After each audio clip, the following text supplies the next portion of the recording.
All right, hopefully your first week of class went successfully and you completed your assignments on time for the course. We're going to take a look at week 2 for student success. As you click on content and go down to week 2, you will see this week's PowerPoint Chapter 1 Class 2. Typically in my face-to-face class, we spend this third class meeting going over D2L and how to utilize that system. In case you had any issues trying to upload your homework that first week, we can re-evaluate how we utilize D2L.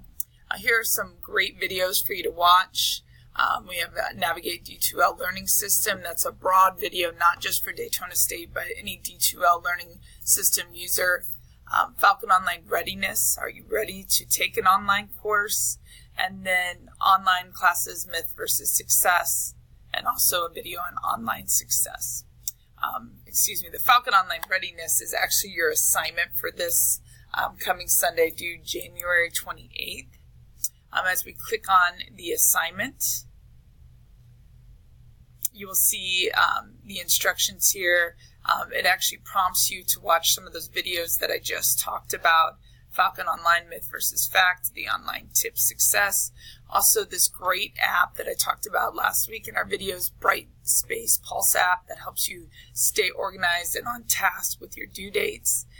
10 tips for succeeding in online school.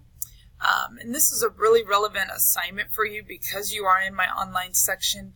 This will be very helpful just to prepare you for the online process. You're going to complete this online readiness assessment at this link. Then you're going to write the responses to these questions below. You want to, now that you've watched these videos, provide information as if you were the expert in this area regarding online studies. So you'll respond to A through F here as if you were a talk show host, let's say. Then you'll submit 2 documents. You're going to submit your Falcon Online Readiness assignment, so this writing, and you're also going to submit your assessment, your results. Save your results as a PDF file and attach it to the online or the Falcon Online Readiness assignment folder, which you'll see right here. Okay, so as we go back into the content, we're going to take a look at Chapter 1, Class 2.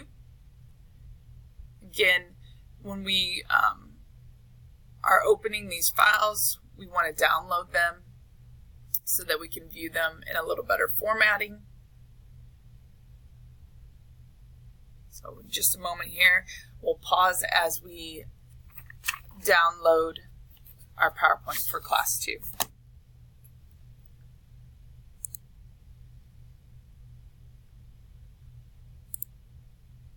In order for you to actually watch the videos, you need to do the slideshow. I'm quickly going through these informations just to give you a brief overview. It's expected in the online section that you will actually read the text, and then you can create a correlation between the text and these online PowerPoints. The quote of the day is, if it's important to you, you will find a way. If it's not, you'll find an excuse. I think this is so very true when it comes to your education.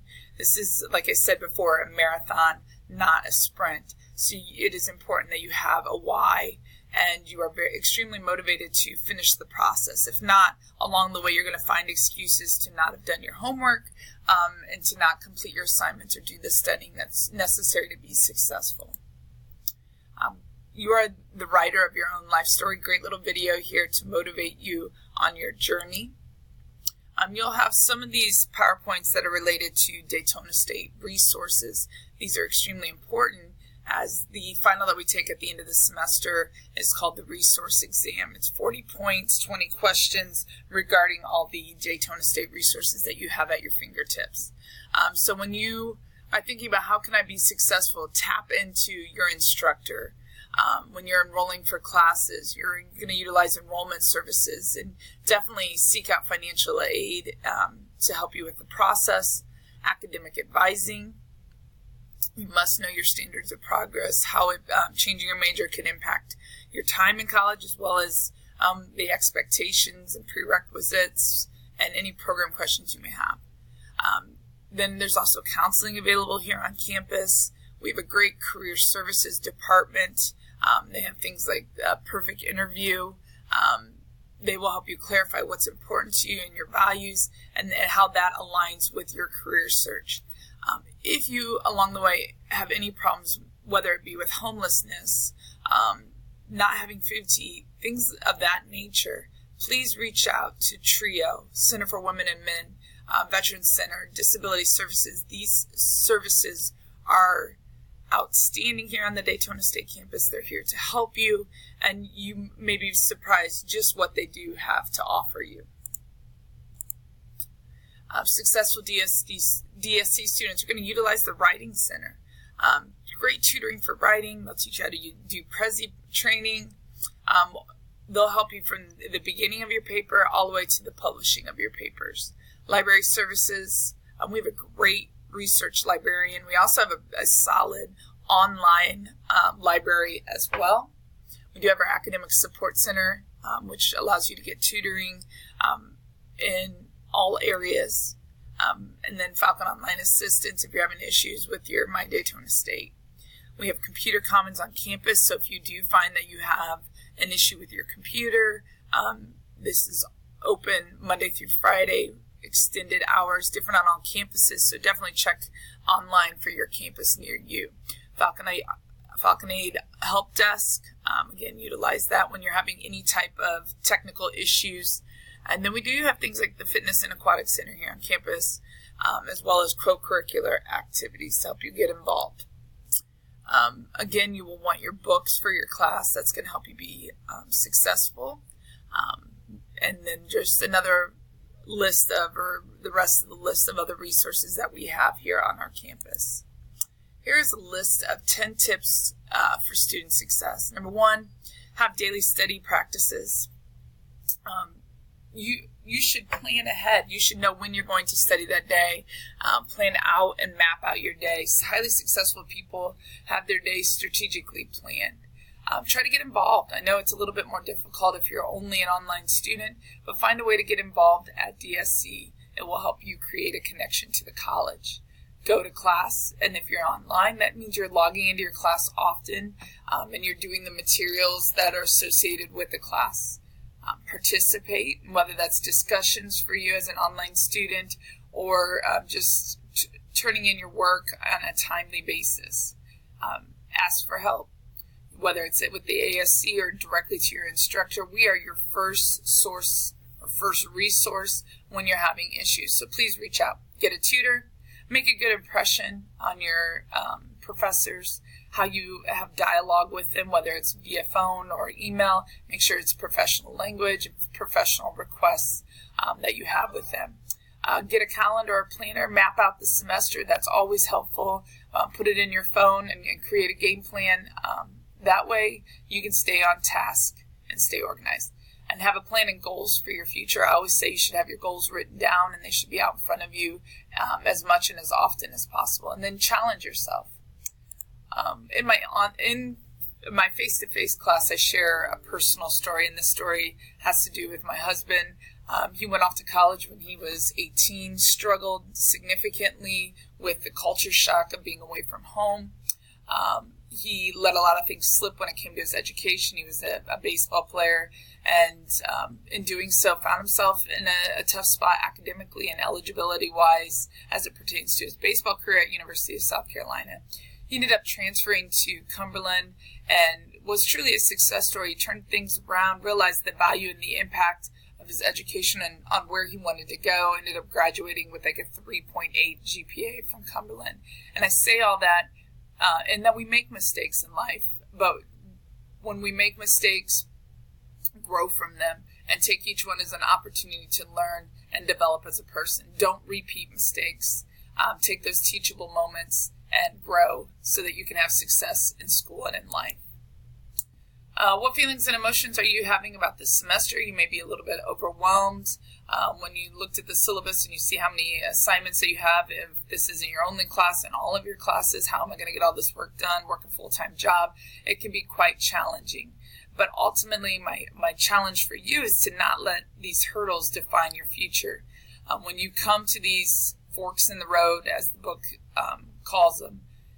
Make wise choices and really think about what your goals are, and then align your actions towards those goals. And these are a list of different challenges that you may be faced with throughout this semester. When I was talking about my husband, I said he had culture shock when he went off to South Carolina. And simply what that means is he had an upset of stress and was experiencing new behaviors and new things in life when he went off to Cumberland. And it changed his belief system, or what he valued. And before he knew it, he found himself in a lot of trouble academically. The definition that the book is culture shock. It is the upset and stress we experience when confronted with behaviors and beliefs that differ significantly from our own. So he was off on his own for the first time. All these people around him have different values, different beliefs, and he had to realign his beliefs to fit his goals.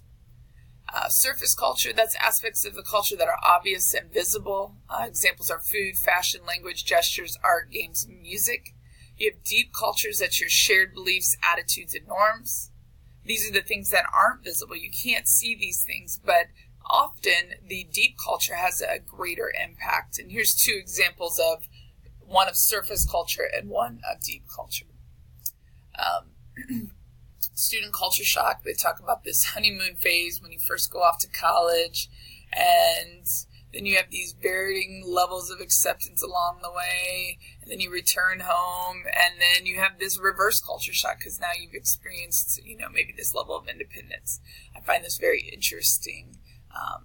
Psychology has always been something that I have had a unique and appreciation for. But here's some things that cause culture shock as a student when we're going from a high school maybe to the college culture, or maybe it's someone that hasn't been in college in a while. And so you have these new expectations and standards that you have to apply to. So make sure you take some time to read through those standards and expectations and what can cause this student culture shock. My face-to-face class always plays this cultural rules game, and essentially I send 4 students out. While they're out of the classroom, we talk in the class about a rule that we're going to put into place. Usually it's, when you go up and talk to someone, you have to touch your nose. And if they don't touch their nose, then you have to walk away from them. Well, the people out in the hallway, they aren't aware of the rule, so they find that they get snubbed quite a bit when they come back into the classroom. And it's a unique activity because you see them get frustrated as they go up to talk to people. They're walking away and ignoring them. So we do some follow-up questions that correlate to that activity. And I encourage you to read the questions and think about, what we're trying to do within the activity and how that would play out and how you would answer these questions. And ultimately, don't forget to utilize the Academic Support Center. It is available for online students as well. And then finally, we have some lecture questions that I encourage you to click on and give a whirl to see what knowledge you've attained from the text and from these PowerPoints. Good luck this week, and do not forget your assignment that's due on Sunday, the Falcon Online Readiness.